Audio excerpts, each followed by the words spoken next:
하나님 말씀은 시편 51편입니다. 시편 51편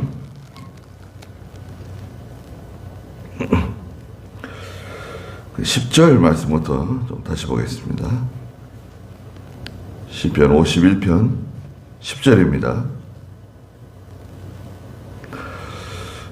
하나님이시여 내 안에 깨끗한 마음을 창조하시고 내 안에 견고한 영을 새롭게 하여 주소서.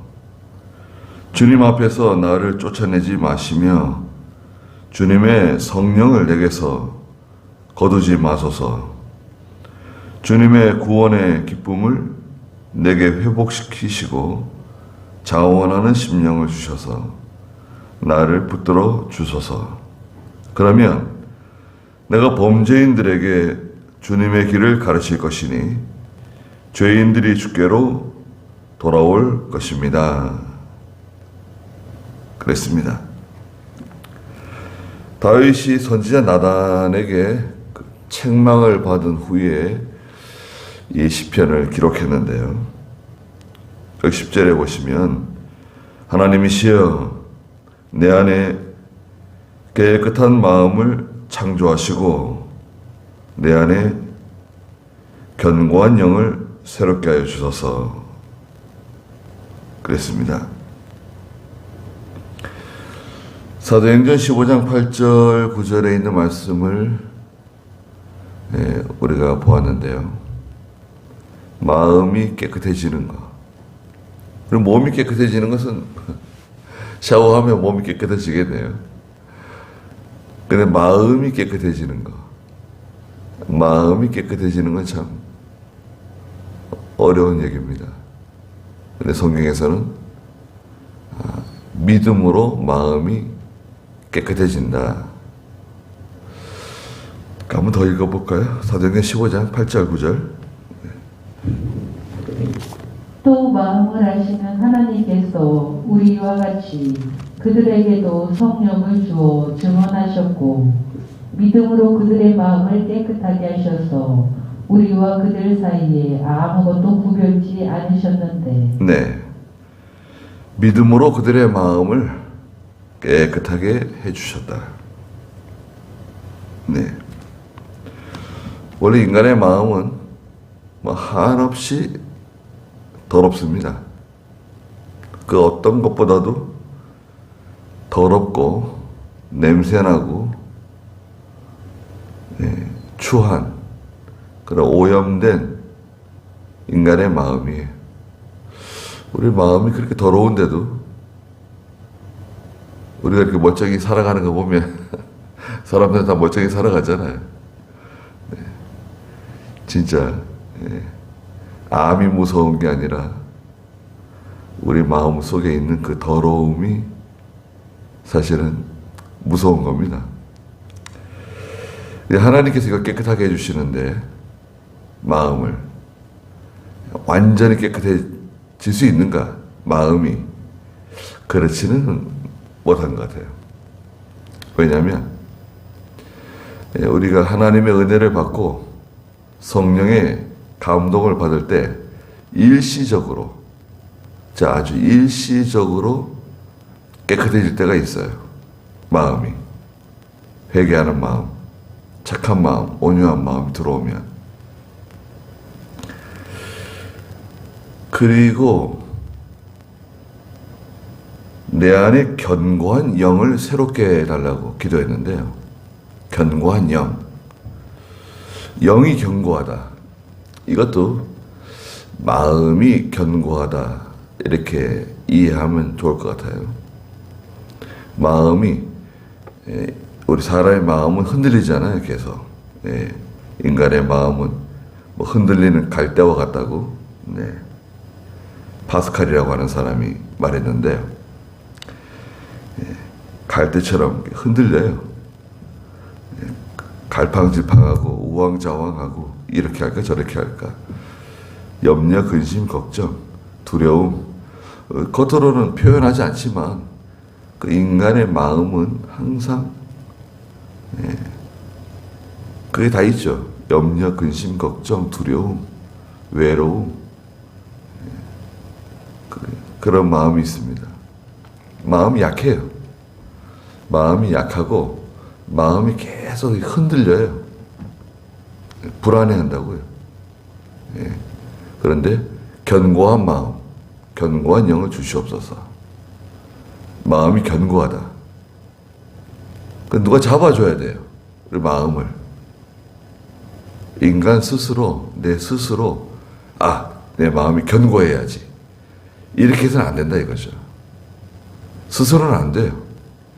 그러면 누군가 내 마음을 탁 이렇게 잡아줘야 돼요. 야, 흔들리면 안 돼. 두려워하지 마. 걱정하지 마. 염려하지 마. 이렇게 누군가 마음을 딱 잡아줘야 된다고요. 누가 잡아주시는가? 성령께서 잡아주신다는 거예요.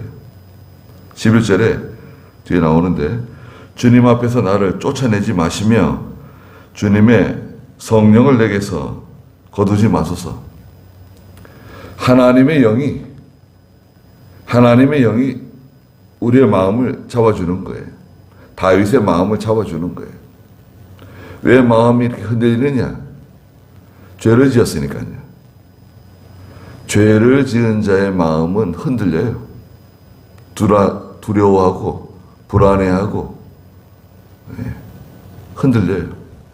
다윗이 뒤에도 말하고 있지만 바세바와 그런 음행죄를 짓고 우리야를 죽게 만드는 살인죄를 지었잖아요. 살인 방조죄? 살인죄를 지었다고 봐야죠. 네.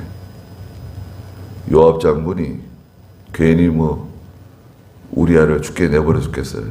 다윗이 시킨 거 아니에요. 네. 우리야는 그 가나안 원주민 후손입니다. 햇사람이에요, 햇사람. 햇족속. 가나안 원주민의 후손인데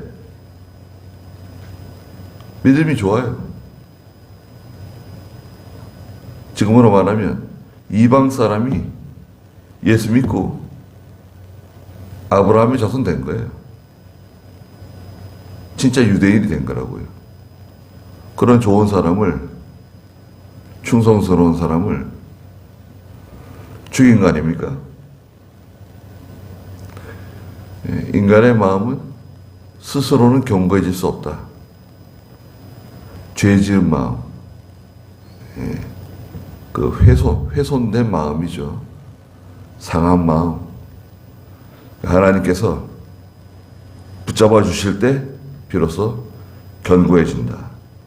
12절에 주님의 구원의 기쁨을 내게 회복시키시고 자원하는 심령을 주셔서 나를 붙들어 주소서. 구원의 큰 기쁨이 있는데 다윗은 그것을 지금 현재 잃어버린 거죠. 기쁨을 상실했어요. 기쁨이 없어졌어요. 반면에 두려움이 가득 찼어요. 마음이 불안하고, 마음이 불안해. 마음이 불안하면 어떻게 됩니까? 불안. 사람을 죽이는 병이라고 하는 책이 있어요. 사람을 죽이는 병. 이렇게 두꺼운 책인데, 그것도 상학원으로 되어 있어요. 인간을 죽이는 병이 무엇인가? 뭘까요? 불안입니다. 불안. 인간을 죽이는 병은 불안이다. 불안한 마음. 계속 그 마음이 불안하면요, 심장병 생깁니다. 여러분, 주변에 심장병 생기신 분들 보세요. 그 불안한 마음, 그냥 막 불안하면 막 식은땀을 흘리고, 내가 불면증에 시달리고, 불안한 마음. 마음이 불안하면요, 입맛도 없습니다. 일할 그런 의욕도 생기지 않아요. 반면에 마음이 편안하다고 생각해 보세요. 마음이 편안한 사람. 그 사람은 얼마나 얼굴이 밝고 말이죠. 얼마나 좋습니까? 그 사람은 기쁨이 충만하고 감사가 충만하고 즐겁고 의욕적이고 몸도 가볍고 마음도 가볍고 마음이 편안해요. 기쁨이 충만합니다. 근데 지금 다윗은 죄를 지으니까요. 불안하죠. 두렵죠. 기쁨은 사라지고. 하나님의 일도요. 기뻐야지 뭐 자원해서 하는 거예요. 자원하는 심령이 있는데 자원하는 심령. 무슨 일도 기쁨이 없는데 만족이 없는데 하고 싶은 마음이 생기겠어요? 하나님이 은혜를 주시고 마음의 감동을 주시고 기쁨을 주셔야 그것도 즐겁게 하고 힘든 일도 자원하는 마음으로 하고 하는 거지. 그렇지 않겠어요? 기쁨이 없는데. 기쁨이 없으면 아무 일도 안 됩니다. 그건 다 억지예요. 억지로 하는 거고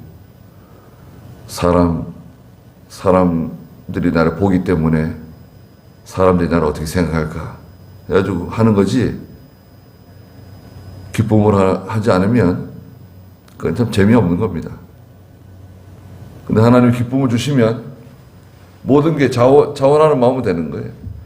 기도하는 것도 자원하는 마음으로 되는 거고, 예배 참석하는 것도 자원하는 마음으로 되는 거고, 무슨 봉사를 하는 것도 자원하는 마음으로 되는 거고. 기쁨이 없으면 자원하는 마음이 안 생겨요. 그 마음이 기쁘면요. 제가 그 어린 시절에 생각해보면 마음이 기쁘니까요. 교회 뭐 일할 거 없을까? 그걸 자꾸 찾게 되더라고요.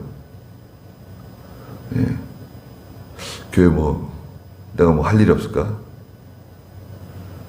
그러면 이제 주일날 예배 끝나고 다 가잖아요. 주일날 주일학교, 오전 예배, 오후 예배, 주일학교 오후 예배 드리고 나서 다 가고 난 다음에 청소하는 거예요. 혼자서. 다 쓸고, 조그마한, 예배당 조그만하니까요. 우리 밑에 예배당처럼 다 쓸고, 닦고, 그리고 의자에 누워가지고 한숨 자고, 그러고 있으면 목사님이나 강도사님이나 불러요. 나 선생 부릅니다. 그냥 그거 저녁 얻어먹지 않으려고 그렇게 애를 써도 붙잡으러 오셔가지고 데려갑니다. 그럼 억지로 이제 저녁도 같이 먹게 되고. 제가 너무 좋아하니까요. 즐거워하니까 후배들이나 친구들이 뭐 이렇게 즐거워할까? 뭐 이렇게 재밌어 할까? 그래서 하나 둘 같이 와서 도와주곤 했습니다. 야, 이거 하나님의 일을 하면 하나님이 기쁨을 주신다. 제가 깨달았어요. 어렸을 때. 하나님의 일을 하면 하나님이 기쁨을 주셔. 한번 해봐봐. 전 안 기쁜데요. 그러면서 이제 장난도 치고. 그리 같이 청소하고, 같이 라면도 끓여 먹고 교회에서. 겨울 오기 전에는 비닐을 치고요, 창문에. 여름 오기 전에는 모기장 치고. 매년 그거 이제 새로 하는 거죠. 누가 시켜서 하는 거 아닙니다. 그 자원하는 마음이 생기고, 뭔가 이렇게 내가 할 거 없는가? 내가 손댈 거 없는가? 자꾸 생각하게 되고, 교회는 일이 많잖아요. 그렇게 하게 됩니다. 하나님의 일에 관심을 갖게 되고, 신경을 쓰게 되고, 힘든 일도 감사하게 생각하게 되고, 자원한 마음이 생기는 거예요. 좀 요즘 그 강성용 목사님 있잖아요. 몽골을 아주 사랑하는데, 몽골. 막 8월 마지막 주에 몽골에서 주일학교, 성경학교를 하겠다는 거예요. 8월 달에. 마지막 주에. 그러니까 송정교회 광고해가지고 몽골에 가고 싶은 교인들이 있으면 같이 가자는 거예요. 한 주간. 자기도 자기 교회 광고해가지고 여럿이 간다는 거예요. 아니 뭐 그냥 가는 것도 아니고 무슨 주일학교 사경회 하는데, 주일학교 뭐 여름 성경학교 하는데, 그래서 제가 그랬어요. 광고해가지고 우리 교회에서 5명 이상 안 되면 안 간다. 그래서 우리 교회들 5명 간다고 하면 나도 가지만 5명 안 되면 4명이나 3명 되면 난 안 간다. 뭐 그렇게 하래요. 가만히 생각해 봤어요. 뭐 이렇게 몽골에 그냥, 몽골은 밑 빠진 독처럼 한 적 없어요. 아픈 사람이 한이 없고 그냥 굶어 죽는 사람, 얼어 죽는 사람, 매 맞아 죽는 사람, 아유. 그게 뭐 너무 안타깝긴 안타까운데, 우리가 이제 그 교육자들 조금씩 후원해 주거든요. 생활비죠. 그 사람들은 또 그 생활비를 또 받아다가 다 쓰지 못하고, 또 자기 교인들 중에 또 못 먹는 아이들, 또 부모 죽은 아이들, 뭐 이런 그 절대 빈곤, 거기 또 도와주는 거예요. 도와줄 수밖에 없겠죠. 그러니까 자기들도 끼니를 거르는 거예요. 3때 먹을 걸 2때 먹고 뭐 이러면서 끼니를 거른대요. 그래서 참 어떻게 해야 되냐.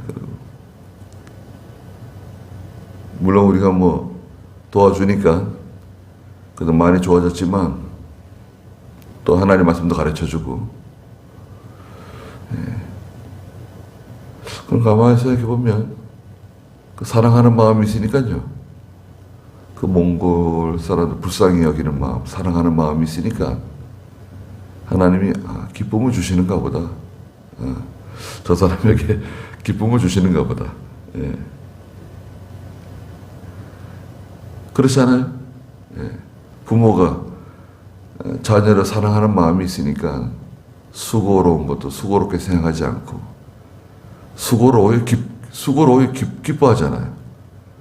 그렇게 힘들게 그냥 애들 업고 뭐 똥기저귀 갈아주고 그렇게 다 챙겨주면서 몇 살까지 챙겨주는 거예요? 뭐 10살, 20살 뭐 나이가 들어서도 부모가 챙겨줘야 되고 뭘 해줘야 되고, 그런데 그걸 수고롭게 생각하지 않고 보통 기뻐하잖아요. 왜 그렇죠? 사랑하는 마음이 있으니까요. 그런데 죄를 지으면, 우리 하나님 앞에서 죄를 지으면 그 기쁨을 하나님이 싹 걷어가세요. 기쁨을 싹 걷어가고 그 자리에 두려움, 불안한 마음, 이런 마음이 쑥 들어와요. 그럼 어떻게 됩니까? 그러면 뭐 항상 불안하고 항상 두려워하고 죄를 지으니까요. 뭐 예수 안 믿는 사람들은 상관없죠. 그러나 예수 안 믿는 사람들이 죄 지으면 불안하잖아요. 믿는 성도는 하나님께서 은혜도 걷어가시죠. 기쁨도 걷어가시죠. 힘듭니다. 믿음이 자라난 성도들은 그걸 아주 예민하게 느껴요. 하나님이 회개하라 그러시는구나, 징계하시는구나, 딱 느낍니다. 근데 이제 보통 이제 믿음이 어리고 초신자 때는 잘 모르죠. 왜 그러지? 왜 교회 가기가 싫은 거지? 왜 이거 하기 싫어하는, 왜 귀찮은 마음이 들어오는 거지? 몸이 피곤한가? 이렇게 생각하죠. 13절에 그러면 내가 범죄인들에게 주님의 길을 가르칠 것이니 죄인들이 주께로 돌아올 것입니다. 하나님께서 구원의 기쁨을 회복시켜 주시고 감사를 회복시켜 주시고 은혜를 회복시켜 주시면 제가 하나님의 그 구원의 은혜를 증거하겠습니다. 전하겠습니다. 가르치겠습니다. 그러면 많은 사람들이 하나님께로 돌아올 것입니다. 14절에 하나님, 내 구원의 하나님, 피 흘린 죄에서, 피 흘렸잖아요? 실제로 우리아를 죽였잖아요. 나를 구하여 주소서. 내 혀가 주님의 의의를 기뻐 외칠 것입니다. 회개하는 겁니다. 진정으로 회개하고 또 시편 6편 그 6절에 보면 침상이 뜨고 묘가 썩을 정도로 다윗이 눈물 많이 흘리고 애통했죠? 거기 한번 읽어볼까요? 시편 6편 6절. 나는 탄식하다 지쳤으며 밤마다 눈물로 침대를 띄우고 내 자리를 적십니다. 네.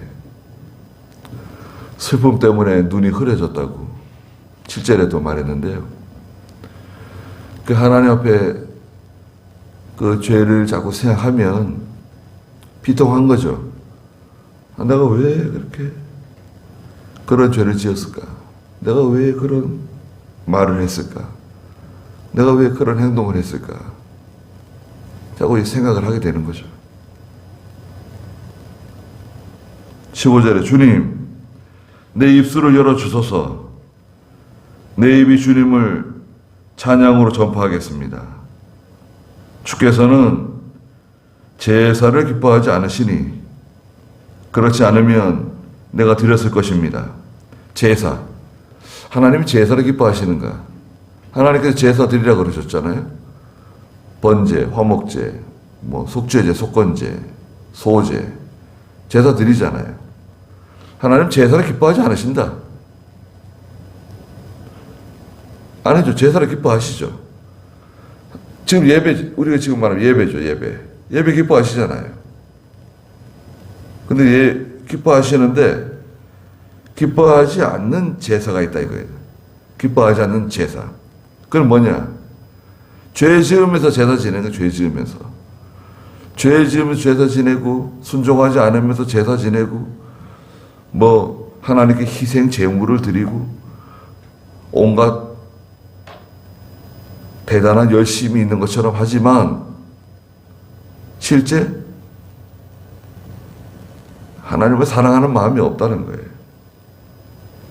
주께서는 16절 중간에 번제를 기뻐하지 않으실 것입니다. 하나님께서 원하시는 제사는 상한 심령이니 하나님은 상하고 통회하는 마음을 멸시하지 아니하십니다.